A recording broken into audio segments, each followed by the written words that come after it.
teman-teman sekarang saya sedang berada di Hong Kong bersama dengan Mr. Nick Thomas. Beliau adalah Global Director for Nissan EV di seluruh dunia.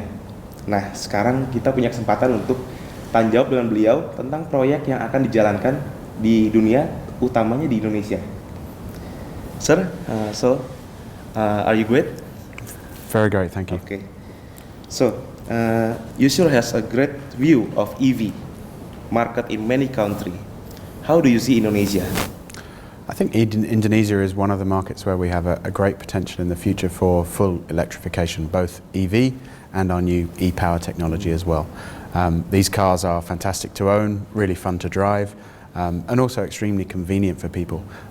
When you can come home in the evening, plug your car into your house, and wake up in the morning fully charged, you have all of the energy that you need to live your day, and then return home in the evening. That's a great convenience for people. So I'm really excited about the opportunity for electric vehicles in Indonesia.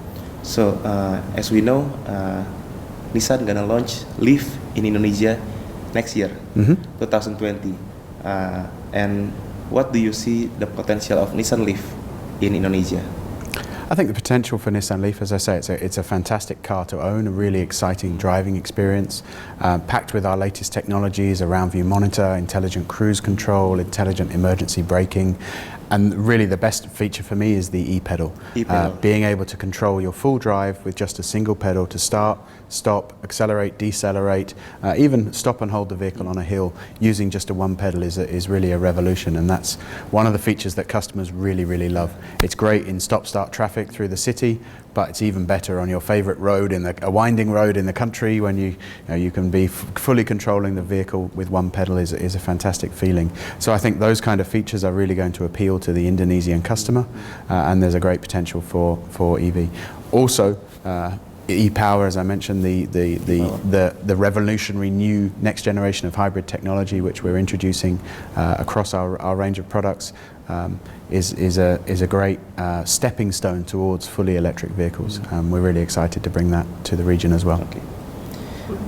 About the strategy, if you can give a comparison about the situation in Indonesia, is there any resemblance with any other country who you've been see before? At Nissan, we're the pioneers of electric vehicles.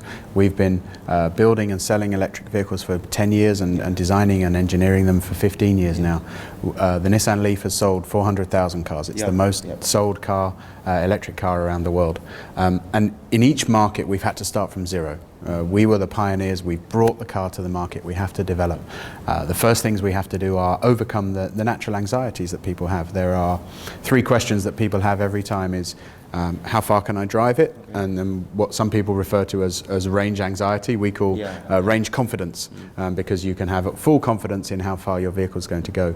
A Nissan Leaf will now drive 285 kilometers on a single charge. In reality, most people drive 30, 40, 50 kilometers in a single day. So actually, you've got a full week's driving on one charge of the battery.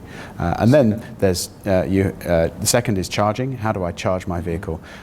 People think that until there's a full network of chargers all along the highways, they won't be able to charge anywhere. But actually, 90%, around the world, 90% of all electric vehicle charging happens in the house. Okay. People come home in the evening, they plug in their car. Overnight, while you're sleeping, the car charges itself. And then in the morning, you have a full charge that does absolutely everything that you want. And third is the safety and reliability. Can I drive the car through water? Am I going to get electrocuted in the rain? If I crash, is there going to be a fire? And we're really proud at Nissan of the job that the engineers have done. We have sold 400,000 Nissan Leaf. There has never been one battery fire. Never. Zero. Nobody has been electrocuted. It's not going to happen because the car is so well designed, so well engineered, it's not going to happen. So people can be totally confident in the safety and security and usability of these vehicles. And also the duration of the battery. We give an 8-year, 160,000 kilometer warranty on the battery. So you don't have to worry about ever changing the battery. And what we're finding is as these cars age and they drive, the cars that we sold 8 years ago are still running around with a very strong battery. and even where cars have driven a very long way in those 7 or 8 years, 300,000 kilometers in some cases, the battery is still extremely high in capacity, extremely usable. So people don't need to worry about these things. We've thought about them, and that's why we're ready to bring the car to markets like Indonesia. The third one? The third one was the battery reliability. battery. So it's range, how far can I drive, and in reality we can cover 90% of all journeys with the range that we have. Where can I charge? You can charge fully at home, and that covers out all of your needs. Of course, we're going to keep working with the local partners to develop the charging networks around publicly as well, but you have all the charging infrastructure that you need in your house. And third, the reliability, the safety, and the duration of the battery. Nissan has a great variation of EV, starting from hybrid, PHEV, and then full EV, and also FCV, fuel cell vehicle, and also e-power. Can you combine it to make it a distinctive product to specific market, especially maybe Indonesia, with this tropical situation and the market sell like that? If you look at our midterm plan, our strategy is very much to focus on e-power as the bridging technology to full electric for markets like Indonesia, where maybe not every customer is ready for a fully electric vehicle. E-power is a fantastic way to enjoy the thrill of electric driving. You get a full electric vehicle driving experience with the motor going directly to the wheels, and then the range extending petrol engine to give you the security, the comfort, the safety of driving with that petrol generator. A fantastic driving experience, a fantastic ownership experience, but without going the full length to electric vehicles. Then the big pillar of our strategy is fully electric vehicles. We've announced that we're going to have 8 battery electric vehicles in the market by 2022. 8 battery? Yeah, so we will have 8 fully electric zero-emission vehicles on sale by 2022. 8 model? Yes. Oh. That's part of our midterm plan. And that means that we'll be able to offer a range of products, different products for different customers. Nissan we're a very, very big car company. We need to appeal to all types of customers in all different segments, in all different markets. So we will have a full range of both fully electric zero-emission vehicles and e-power vehicles, which will help to bring these new technologies to the whole world, but particularly to new markets like Indonesia, where we haven't so far launched our electrified products. We'll be able to bring those to the Indonesian customers. You've been to other countries also, of course. What is the main key to enter a country and sell an EV product? I think the thing we look for at the beginning is customers have to want the product. Everything I do starts with a customer. It has to generate a customer demand. The customer demand has to be there. But in the initial phase, what we really need is strong partnership with government, strong partnership with local energy utilities, strong partnership with government agencies and all of those interested parties to stimulate the market. So if we look at the United States, if we look at European countries where the market, and China, where the market has taken off, government programs have favored EVs because they help to dramatically reduce city pollution, air pollution, noise pollution in the cities. They can help governments that want to import less oil and spend less foreign reserve on oil. Electric vehicles can help both of those, so they can be an easy solution for governments.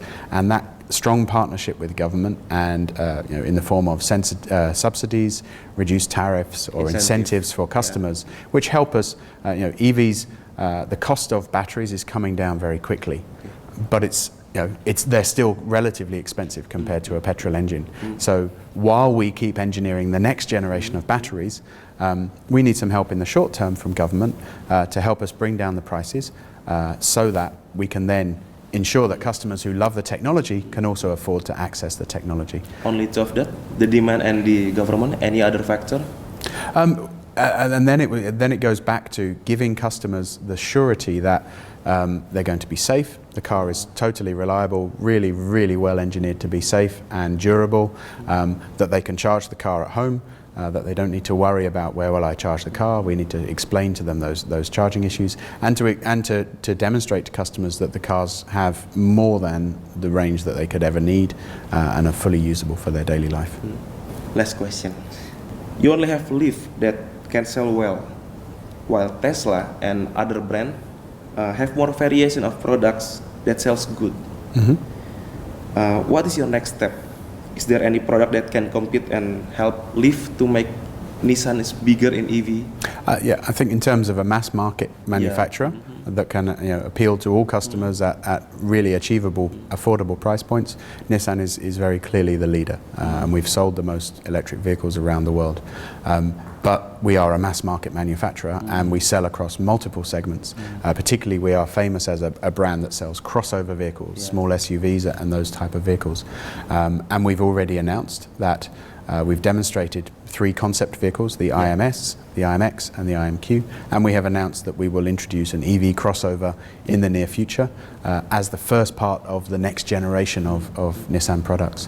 What's really great for us is that while 10 years ago we were innovating, we were introducing electric vehicles and all the other OEMs were laughing at us, all the other car companies were laughing and saying electric vehicles won't sell. Well, we were right.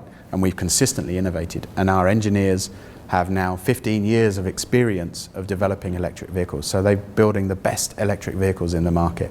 And while other people are now slowly catching up, introducing their first EVs, we've already introduced our second generation with the new Leaf, and we're going to work on our third generation, which is a full range of electric vehicles and e-power vehicles that really cover the needs of all of our customers around the world. Okay. So about the 8 model you mentioned before, can you explain more about the 8 model? I can tell you that we'll have 8 models across a range of segments, a range of customers and a range of markets by 2022. Okay, but you cannot mention which is crossover, SUV or Oke, jadi gitu teman-teman wawancara kami dengan Nick Thomas. Kita tunggu aja kedatangan mobil listriknya di Indonesia. Semoga laku. Dan semoga kita bisa lihat lagi tes-tes mobil Nissan berikutnya, terutama yang mobil listrik. Sampai jumpa.